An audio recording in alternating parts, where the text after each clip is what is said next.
নারীরা তাদের ন্যূনতম চেহারা মোবারকটা দেখাতে পারে না, যেটা কিনা তাদের বেসিক আইডেন্টিটি। চেহারা দেখানোটা তো কোনো যৌনতা নয়।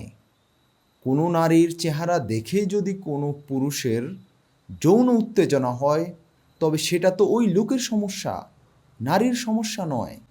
ওই ব্যক্তি যদি নারীর চেহারা দেখতে না পায়, তবে নারীর চোখ দেখেই তার যৌন উত্তেজনা হবে।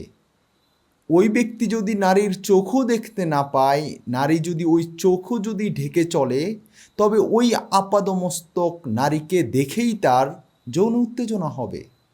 এবার যদি ওই ধরনের মানসিকতার লোকদের কারণে নারীদের ওই এরিয়া বা সমাজ থেকে ডিলেটই করে দেন, তবেও কি শান্তি পাবেন? শান্তি পাবেন না।